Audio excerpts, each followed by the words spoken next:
Welcome to the Virginia is for Laughers podcast, brought to you by X2 Comedy. If you're looking to get more out of your Shenandoah Valley experience, then this is the podcast for you. You'll meet interesting people, the comedians that perform here, and find out more about what you can do and see. Whether you live here or plan to visit, listen to explore what helps make up our unique slice of heaven. Now here's your host, Dawn Davis Womack. Hello, Laughers. I'm excited to introduce you to Diana Witt, a senior theater and independent scholars major at James Madison University. Diana recently completed a fall semester studying comedy at the Second City in Chicago.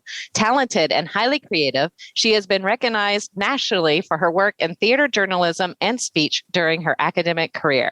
Diana has co-produced and managed Zoom comedy shows and events featuring national headliners like Jim Gaffigan, Ophira Eisenberg, and Judy Gold. Diana's also appeared on The Ellen Show and The Wendy Williams Show. This coming March, she is producing her original play, Pseudo Psychic Medium, as a part of JMU's studio theater season. She is also our social media specialist for X2 Comedy. Welcome to the show, Diana. It's great to have you on today. Hi, I'm so excited to be here. Yes, I love working with you. And this is just so fun to do a Team X2 spotlight featuring you. And it's just been very joyful to work with you. And you were working remotely for us while you were at Second City. And it was so fun to just catch up with you while we were working and hear about your experience. And I thought it was so interesting and fun that we just had to share it with the Laughers so they could be a part of it too. So thanks again for being on today. Oh, of course. Well, I love getting to kind of bring in my two worlds of comedy and social media together today. Yes, that's what we're going to do. And I want to start with your interest in comedy, actually, because it kind of, you're putting it together. It's like a masterpiece puzzle. When did you first know you had an interest in comedy? Well, I've always been kind of interested in the performing arts from a really young age. I started in dance when I was about 6 years old and did a lot of little theater camps, summer camps here and there, and then started doing plays more later in middle school. But with comedy specifically, I sort of found most joy in performing in some of those comedic roles. And I love to have like a little funny one-liner part when I was a little kid in a production. But I think really one of the big ways that my love for comedy was really rooted was I wrote a one-act play my senior year of high school. And it was a comedic play about a group of eclectic producers who were choosing a play to produce on Broadway. Really fun, like outlandish, like caricature type characters. But I really fell in love with kind of creating that story and watching it come to life on stage, both through the characters and the story and the narrative and the acting with the actors that I got to work with. Because I also directed it for this Virginia Theater Association conference. That was a statewide thing that our school got to go to. And it was really cool, especially getting to get the feedback afterwards about that. But that really sort of sparked my love of writing comedy as well, not just with performing. And that kind of caused me to pursue sketch comedy and those sort of things as well later in college. Now, do you find the writing process just comes naturally to you, and what does that look like for you? Definitely not comes naturally. Okay. I've had to work a lot on that, especially as I've been working on plays and longer works right. For my classes. Because it takes a lot of discipline to actually sit down and start writing something. I think that's the hardest part. Usually once I get going, I'm pretty good at getting content out once I start, but starting is the hardest part and coming up with the idea is the hardest part. But I think it helps to brainstorm with friends. And I'm always writing little things down in the notes on my phone. Just ideas that I have for jokes or bits or sketches. So having that as a starting place is really helpful when I actually sit down to write.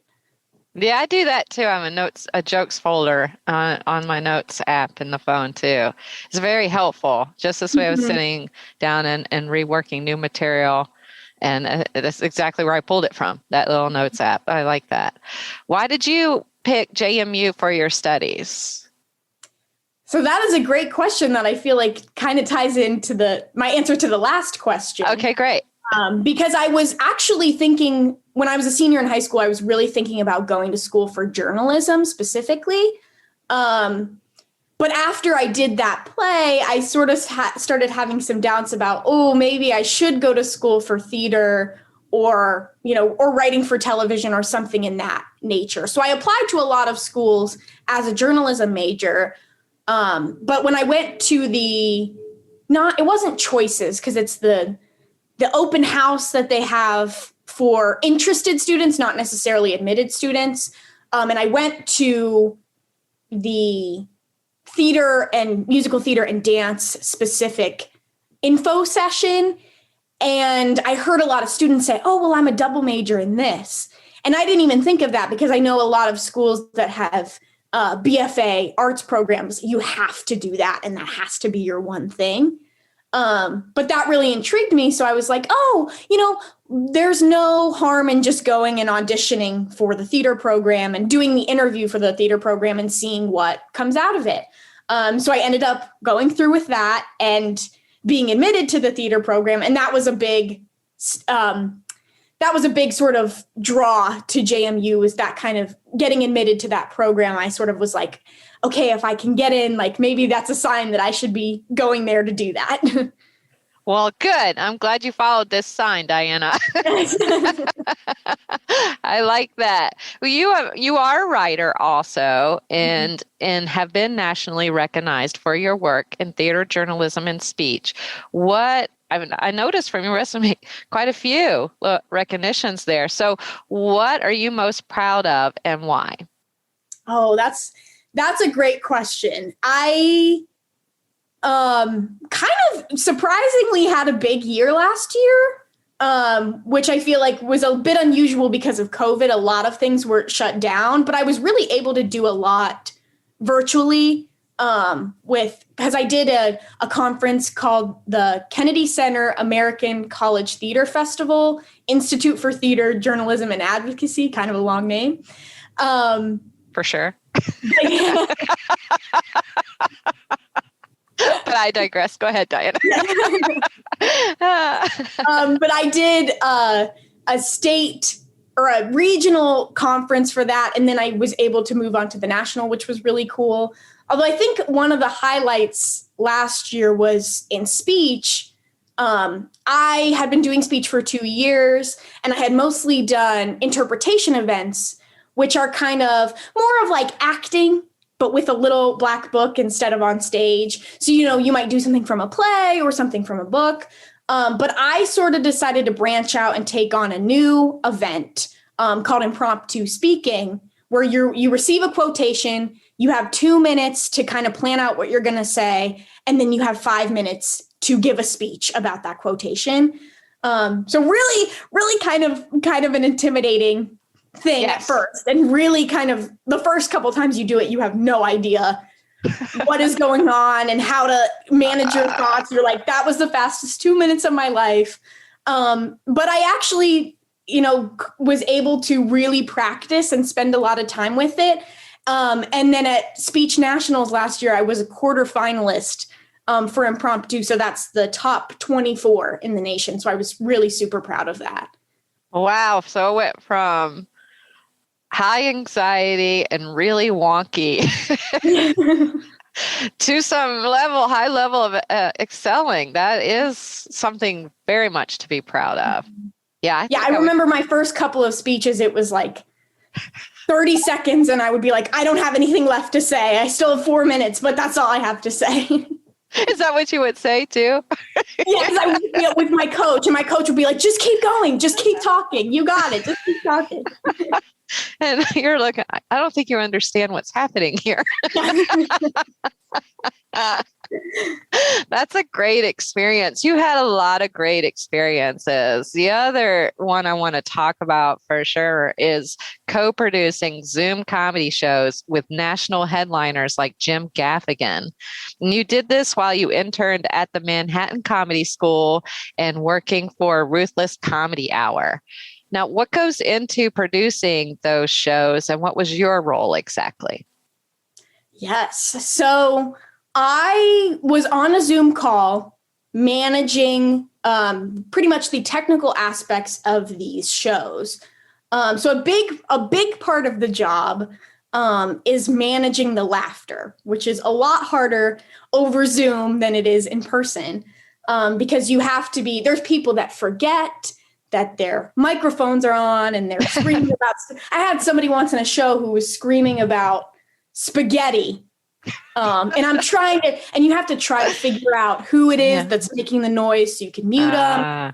If there's too many people laughing and it's overpowering the comedian, I have to go through and kind of pare down some of the laughter. If there's not enough laughter, I have to ask people to unmute. So that's probably like one of the biggest, most important parts of managing a Zoom show. When I was in my role at the Manhattan Comedy School, I also was a co-producer on the show. So I had to communicate with the comics about, booking them on certain shows, what dates worked for them, which was a super great experience, and like really loved getting to talk to all the comedians and make connections that way.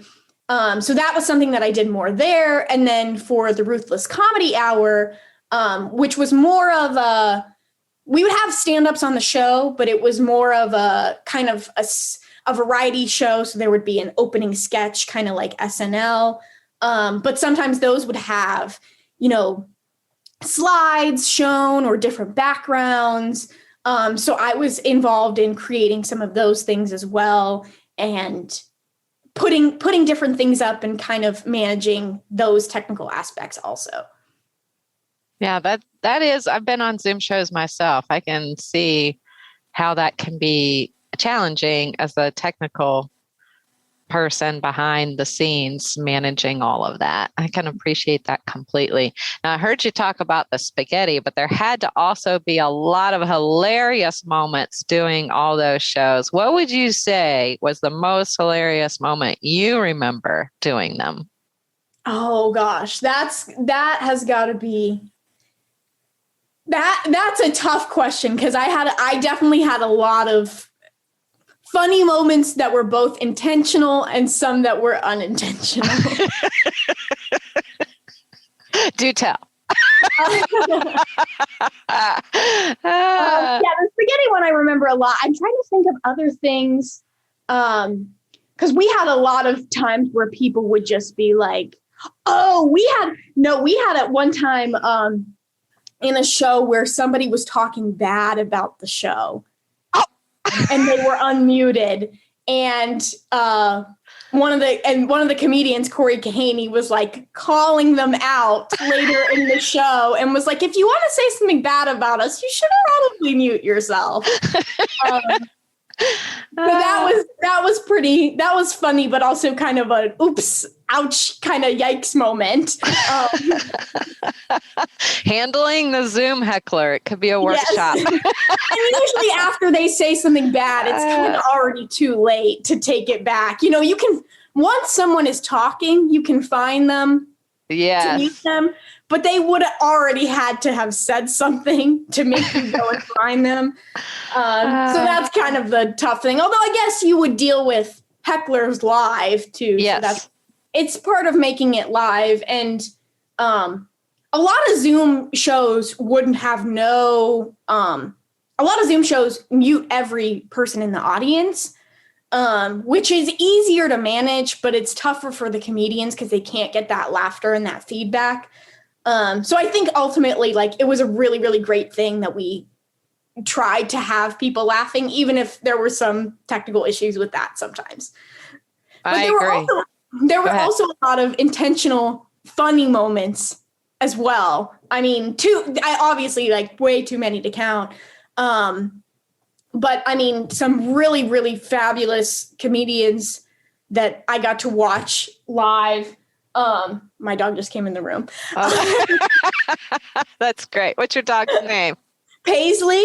Oh, Paisley. I have to describe her, I guess, for the... Yes, because the laughers are listening. So what do we have here? She's out in the snow. Oh my gosh, I can't wait till we go video laughers one day, because then you could see this cute little puppy.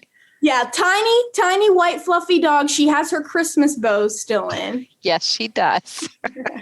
She's a Maltese? She's a Pomapoo, so half Pomeranian, half poodle.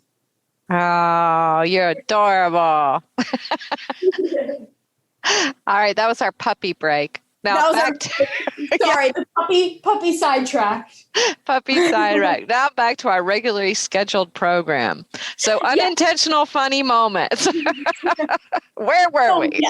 A lot of unintentional funny moments, but also obviously so many intentional funny moments as well.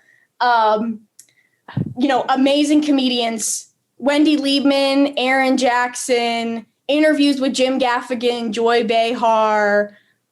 So really amazing, an absolutely amazing experience that I got to kind of work and talk to some of these people and see them live in the moment, even though it was over Zoom, was really, really awesome. Yes, it was. I think we sidetracked ourselves on the unintentional moments, but it's all good. That's what happens. This is Zoom. This is real life. This is live, It's live audio, laughers. We have lots to share, though. I have another I have to know story question. Mm-hmm. And that is, you appeared on the Ellen Show. Do tell us more.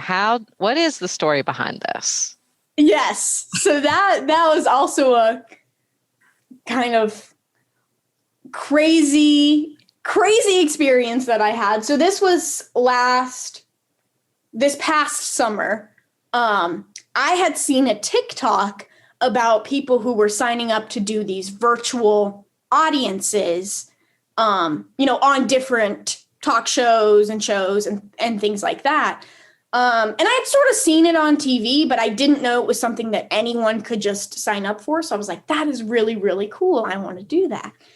And then really just, I don't know if it was chance or how I got picked to do that, but I was picked to play this game called Holy Roller, where normally if you're in studio, I would have actually had to play it, which good thing I didn't have to actually play it, because Ellen and Twitch, who's the DJ on the show, played a game, and then I was just on Zoom, not Zoom, but whatever their program was, cheering them on, and Twitch won, and I won $1,000 on the Ellen Show. What? Yes. That's exciting. Yes. What did you spend your $1,000 on, if I may ask? Oh, every time I've made a purchase in the past, whatever, how long has it been? 6 months? Yeah. I say, oh, well, I can afford it because the Ellen money. I can afford it. The Ellen money. So I've probably spent the Ellen money 8 times over at this point. That dollar stretched. Oh, yes. Man, that's good. Yeah, you have had that phenomenal experience also after that summer at Second City. And I looked up the comedy studies that they do there. Second City teams up with the Columbia College of Chicago to offer the program.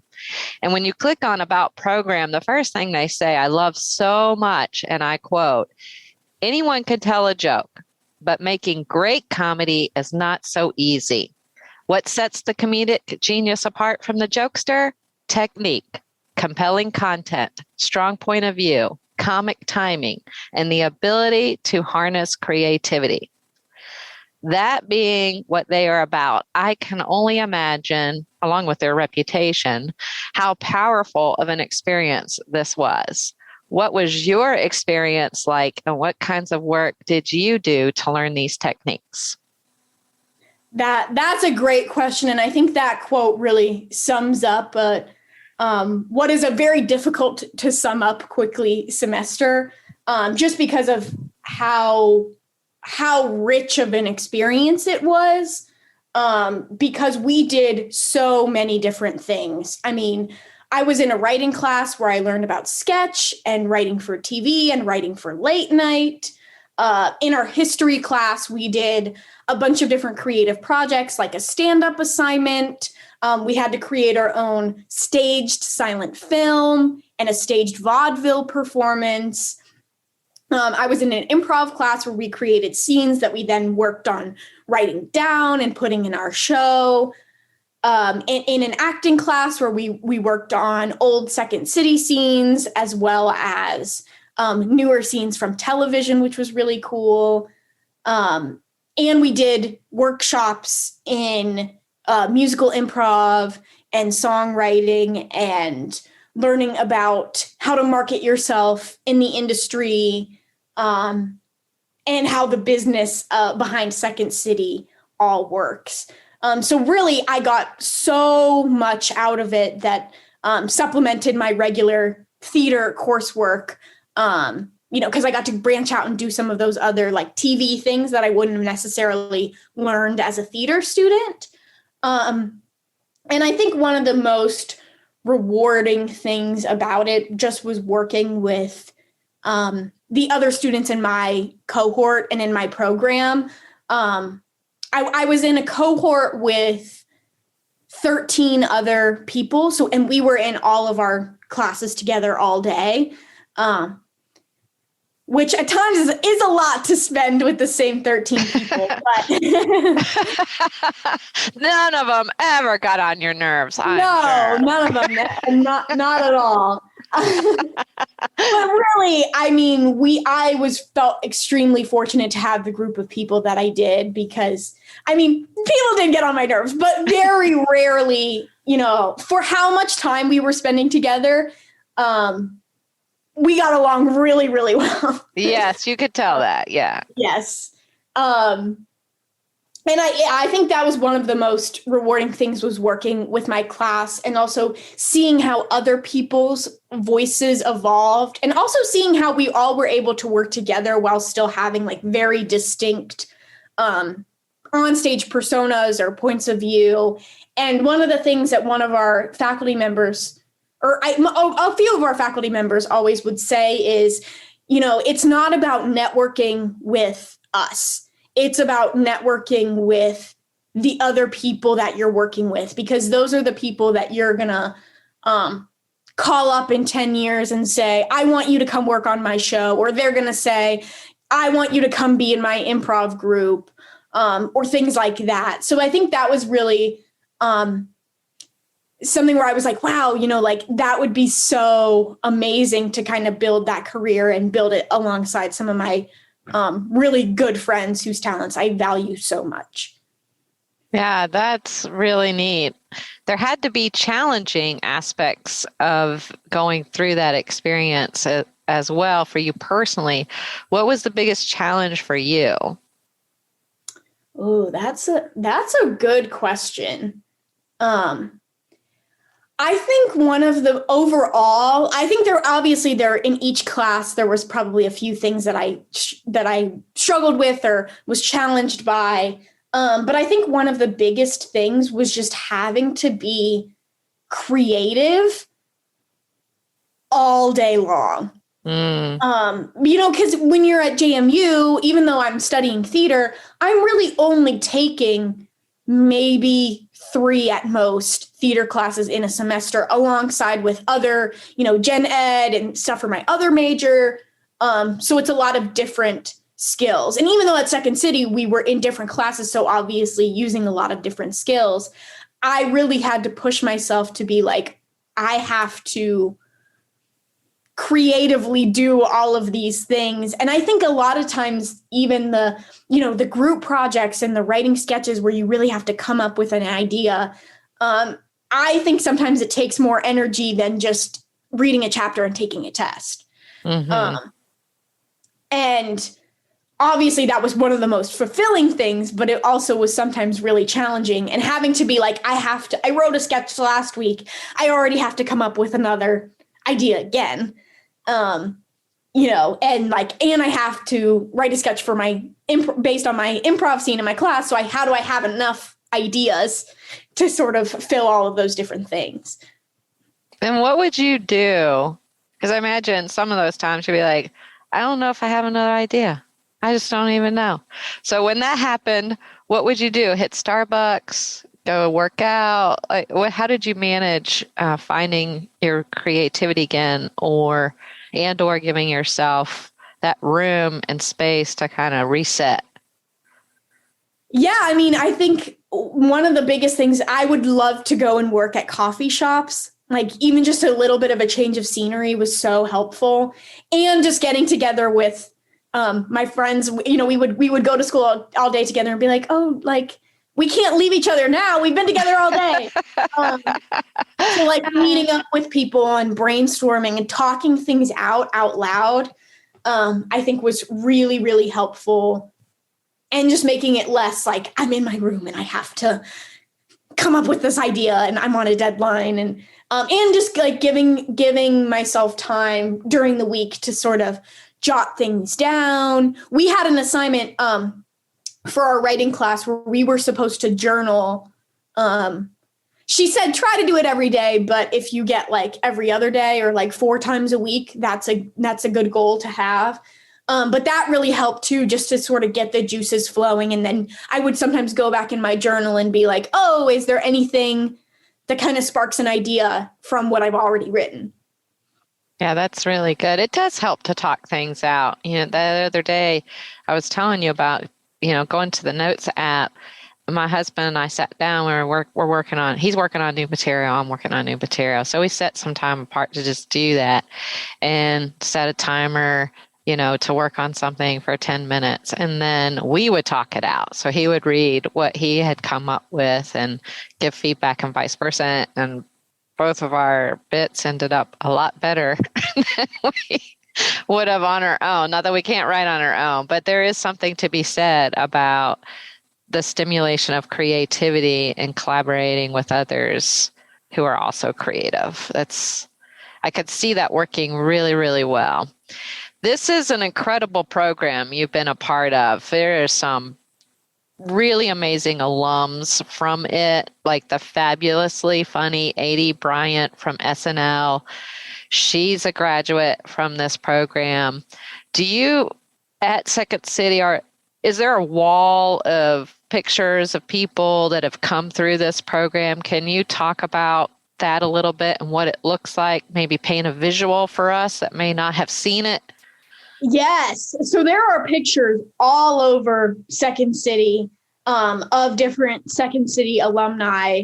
And it's kind of amazing to see, people that you wouldn't have necessarily thought of them as a Second City alum, but that you see their picture and you're like, oh my gosh, I didn't realize they went here or they performed here.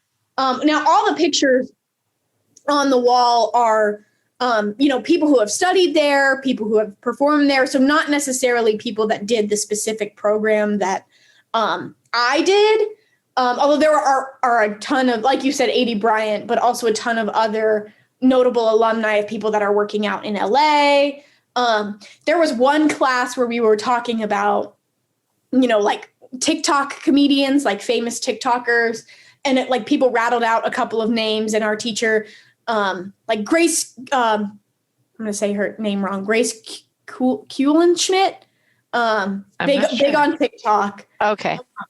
But, and one of our teachers was like, oh, she was a comedy studies alumni. And that was somebody I didn't even think of would be, who would have gone through the program. So that was pretty cool. But I mean, just in terms of Second City in general, they have a ton of, different education programs, and they've housed a ton of performers just through their main stage shows and touring company shows.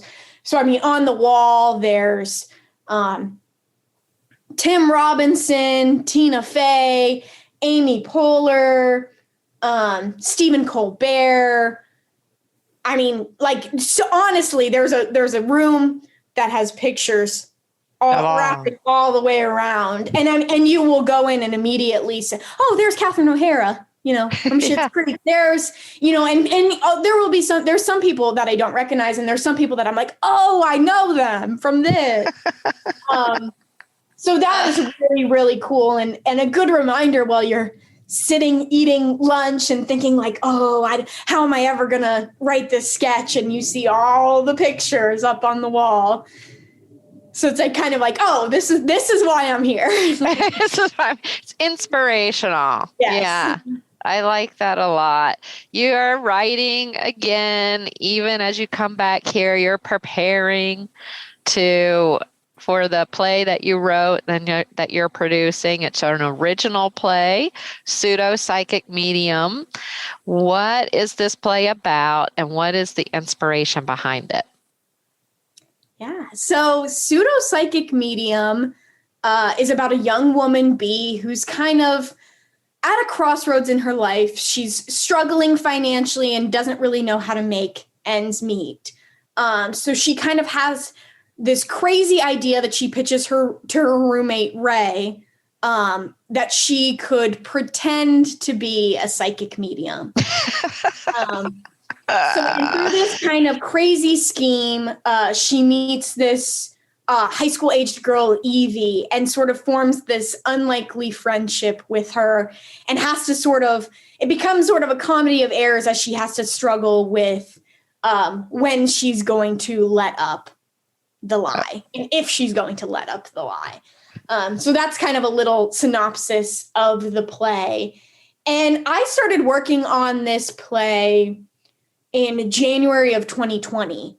Okay. I was in the advanced playwriting class, where the whole point of that class is you spend the entire semester developing a full-length play. So full-length play is like 85 plus pages or 80 plus pages.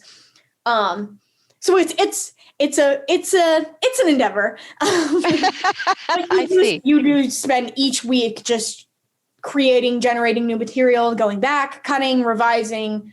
And I sort of was really, I've always sort of been intrigued by some of the spookier stuff, like ghosts and mediums and spirits and all of those sort of things. So that was sort of just an idea that I had that I, over winter break, that I just sort of ended up developing, and I'm still even developing and changing the play now. I'm working on it as part of my honors capstone project for the honors college at JMU. So I'm working on fleshing out the comedy, especially. Not that that's like a thing that I do, but working on fleshing out different aspects of mistaken identity and physical comedy. So I did a little case study with studying some published plays, and now I'm applying that to strengthen my work and generate some new material for the play and changing some other things. That's really good. Is this play open to folks outside JMU? Can the Laughers come see it? And if they can, where is it going to be? How can they find tickets? What can you tell us? Yes, definitely yes. Please come. I would love to see all of the Laughers there. I will be at all of the shows, so please come find me and say hi. But it will be running in JMU's Studio Theater, which is the black box theater there, from March 26th through 30th. So I'm not sure. I don't think there's a ticket link live yet. Okay. But it will be going up. It should be going up on the Forbes website for people to buy tickets. And people will also, there's tickets sold at the box office at the door beforehand. Okay, great. That's excellent. We can put that in the show notes for the Laughers. We will definitely do that. Well, we're excited you are back with us in person, better than ever, Diana version 3.0, and here back with us at X2 Comedy, because you do social media campaigns for us on Facebook and Instagram. And in fact, you are running a new one for us this year and it's called the Laughers Scavenger Hunt. Can you tell us about that? Yes. So I'm super excited that we're launching the Laughers Scavenger Hunt. This is a really great way for people in the community to engage with us more, engage with both the podcast and some of our live events and shows. So all of our followers will have the opportunity to participate in this. They have 3 different options or 3 different ways that they can participate each month. It's a monthly run campaign. So entries got to be in by the end of the month. So get working on it. But you can either post about something from a podcast that struck you or something that you learned, something interesting.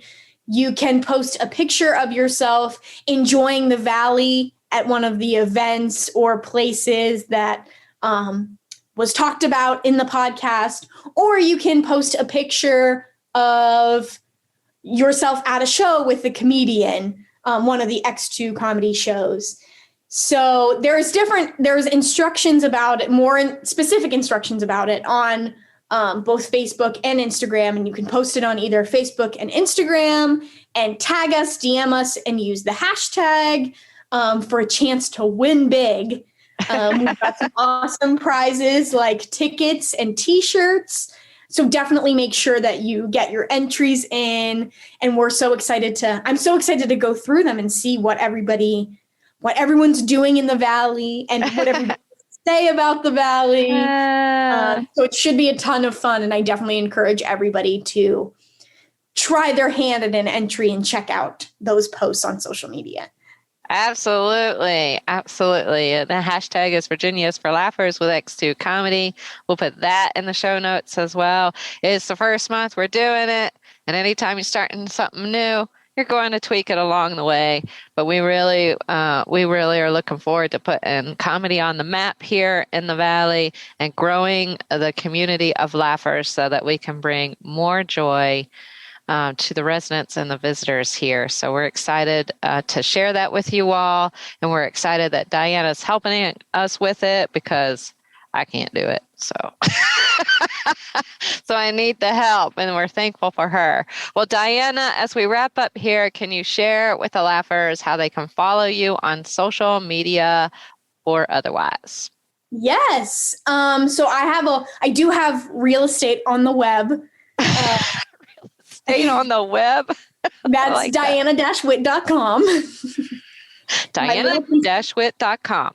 That's my little piece of the web. And then on Instagram, you can find me at Diana_Witt.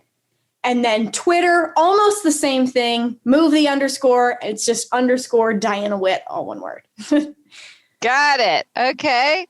Excellent. Well, laughers, we will put that info also in the show notes. So you will have how to get tickets to see her play, her information for contact, as well as the ways you can win in the scavenger hunt. We will make all of that available. This has been so great. Thank you so much, Diana. It has been delightful to have you on the show today. Thank you. It's been such a blast. I'm so glad I got to do this. Yes. Me too. Laughers, be sure to follow X2 Comedy on Facebook and Instagram, where you can engage and interact with the social media campaigns Diana runs for us, and you can help us put that comedy on the map, growing a community of laughers that can bring more joy and laughter to the residents and visitors in the Valley. And lastly, and most importantly, thanks for tuning in, laughers. Out of all the podcasts out there, you picked us, and we think that's pretty darn special, just like you. Until next time, keep smiling. Bye. Bye. Thanks for tuning in to this episode of the Virginia is for Laughers podcast, brought to you by X2 Comedy. We'll be dropping a new podcast every Wednesday at 4 p.m. Eastern Standard Time, so check back for another uplifting episode. Come to an X2 Comedy show or let us bring a show to you. To find out more, head to x2comedy.com. Be sure to share us with a friend. Until next time, cheers.